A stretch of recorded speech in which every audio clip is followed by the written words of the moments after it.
Хэвлэл мэдээллийн байгууллага зарим сэтгүүлчдийн зүгээс бас энэ хуулийн үзэл баримтлалтай санал нийлэхгүй байгаа нэг тийм тал бас байна шүү дээ, тийм ээ. Гишүүдч бас тэр талаар бас олон хүнтэй уулзаж мэдээлэл сонссон байна. Та бол одоо бас хэд удаагийн хилцүүлэг хийцэн гэж байна. Тэр ер нь хилцүүлэгт хэвлэл мэдээллийн байгууллагуудын төлөөлөл ямар хувь хэмжээтэй оролцсон бэ? Нөгөө мэргэжлийн байгууллага холбоодууд нь энэ одоо өргөн барьсан байгаа хилцэж байгаа төсөлтэй санал хэрхэн нийлж байгаа. Гол одоо нийлэхгүй байгаа санал нь яг юу вэ? Энийг нэг та тайлбарлаад хэлээд тааж. За хэд хэдэн дүнцэл ярьж байгаа маа. За бид бол хилцүүлгээ бол аль болохоор өргөн хүрээнд явуулсан, бүгдд нь урилга өргүүлсэн. Сэтгүүлчдийн дундх хилцүүлгийг бол түрүүнд нь яригдчихсан хуулийн төслүүдээс хамгийн олоод хамгийн өргөн хүрээнд хийсэн. Энэ дунд мэдээ цөрөг байр суурьтай эсэргүүцэж байгаа байр суурь дэмжихгүй хүмүүс ч байсан. Үйл ажиллагаа ингэж явах хэвээр одоо бид нар ингэж юм задгаа байж болохгүй нэ гэдэг юм байж байсан. Бид нар хамгийн түрүүнд сэтгүүлчдийн нэгдсэн хэвлэлийн байр суурь ямар байна гэж харж байсан. Одоо хүндэтгэн дурсахад манай сэтгүүлчдийн нэгдсэн хэвлэлийн ерөнхийлөгчөөр ажиллаж ирсэн манай нэр сэтгүүлч Отгонбаатар сэтгүүлч маш их дэмжиж ирсэн. Энэ байр суурийг илэрхийлж яриа өгч ингэж ярьж ирсэн. Одоо хэвлэл мэдээллийн байгууллагуудыг төлөөлөөд манай ажлын хэсэгт бас ороод ирсэн байна. Олон ургалч үзлийг хүндэтгэж байгаа. Тэгэхдээ 2-3 төрлийн нэг юм ойлголт байдаг юм байл. Нэгдүгээрт одоогийн манай хууль бол маш сайн хуулаа. Энийг юу яах гэж өөрчлөх гэдэг юм гэдэг нэг үзэл санаа байдаг. Тэр хуулийн төсөл маань яг гүг үсгээрээ энэ хуулийн төсөлд орцсон байгаа нөгөө дөрвөн зүйлтэй хууль маань энэ дотор байж байгаа. Нөгөө талаар зохицуулахгүй байгаа харилцаануудын сэтгүүлчийг их сурвалжаа нууцлах эрхийг хамгаалахгүй байгааг, илт худал мэдээлэх гэдэг зүйлийг тодорхойлохгүй байгааг, за тэгэхээр сэтгүүлчийн мэргэжлийн үйл ажиллагаа гэдгийг тодорхойлохгүй байгааг, төрийн байгууллагаас хэвлэл мэдээлэл хэд үүрэгтэй байгаа хязгаарлахгүй байгаа энэ чиг үүргийг заавал хууль гаргаж л бид нар зохицуулахгүй болохгүй байгаа. Нөгөө талаас төр хэвлэл мэдээллийн эрхчлөлөг хангана гэж юу байд юм бэ гэсэн бас ийм аргумент гардаг. Тэгэхээр төр өөрөө хууль баталдаг. Нийгмийн харилцааг хамгаалж, эрүүгийн хууль, зөрчлийн хуулиудаа баталж хүний эрх чөлөө, амь нас, эрүүл мэндийг хамгаалдаг. Тэгэхээр сэтгүүл зүйч гэсэн эрүүл байлгах ямар нэг халдлагаас болон тэр их сурвалжаа ядаж нуух эрхгүй байж дуудагдж мөрдөгдөх энэ зүйлээс нь төр бол хамгаалах үүрэгтэй гэдэг талаас нь энэ хуулийн төслийг боловсруулсан. Тэгээд энэ олон ургалч байдал үзэл санааг бол хүндэтгэж байгаа. Гэхдээ бид бол маш олон удаагийн хилцүүлэг хийсэн. Та ажлын хэвлэл мэдээллийн зөвлөлийн захирал Гүнжтмаа энэ дээр нэмээд хариулъя. Ер нь бол нэг хоёр зүйл дээр л асуудал төвлөрнө шүү дээ. Хэвлэл мэдээллийн байгууллага эрхчлөөтэй хэвлэл нийтлэх эрхээ идэх тэр нөхцөл боломжийг бүрэн идэх ямар нэгэн байдлаар одоо төрөөс хянж цагддаг байдалтай байж болохгүй гэдэг нэг юм байр суурийг бол тогтмол илэрхийлнэ.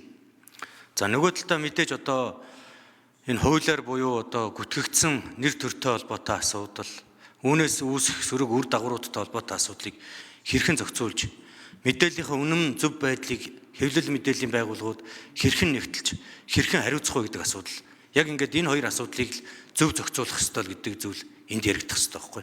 Тэгэхээр энэ дээр Гүнжтмаа мэргэжлийн хүний хувьд тайлбар хийгээч. За хариулт. Ажлын хэсгийн 4-р мөрөх. За улсын их хурлын даргын асуултанд хариулъя.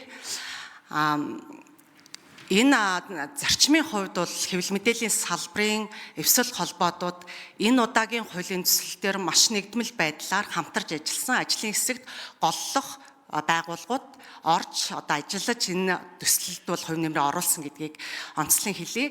За энэ хуулийн төслийг одоо дэмжиж энд бас үгээ хэлж байгаагийн хувьд энэ удаагийн төсөл дээр төр ямар эрх хэрэгцүүн орчныг зохицуулж өгөхийн хэвлэл мэдээллийн салбар өөрсдөө юугаан зохицуулж хариуцлага хэрхэн үүрэх юм бэ гэдгийг маш тодорхой заагалж өгж байгаа нь ач холбогдолтой байгаа.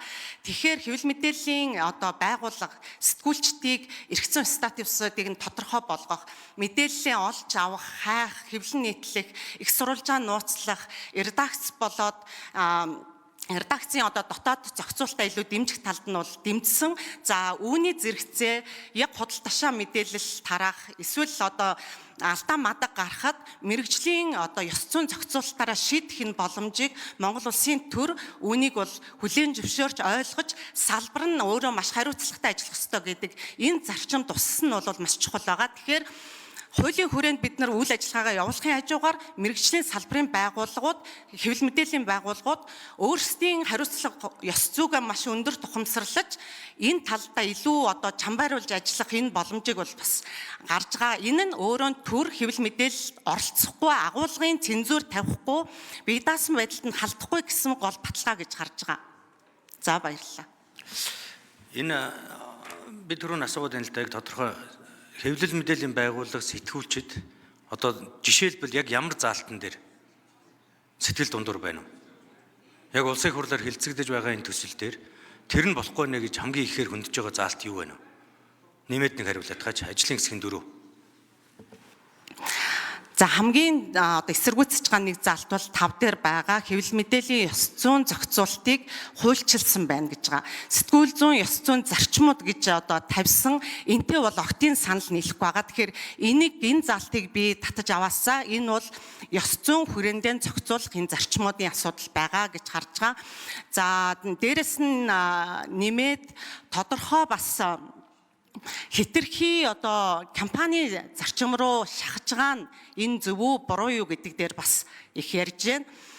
Олон төрлийг бол хүлээн зөвшөөрсөн, түүнийхээ хажуугаар арилжааны хэвлэл мэдээллийн зарчмаар ажиллаа гэж дийлэн хэвлэл мэдээллийг бол компани хэлбэр рүү шахаж байгаа нь олон талт байдалд бас сөрөг нөлөөлөх үү гэдэг энэ асуултыг бас тавьж байна. Гэхдээ энэ нь бол олон ургаалч байдлыг агуулсан олон хэлбэрийг бол энэ хуулийн төсөлд оруулсан байгаа нь одоо арилжааны олон нийтийн За, аюушийн ариун зээг шүүн асуулт асууя.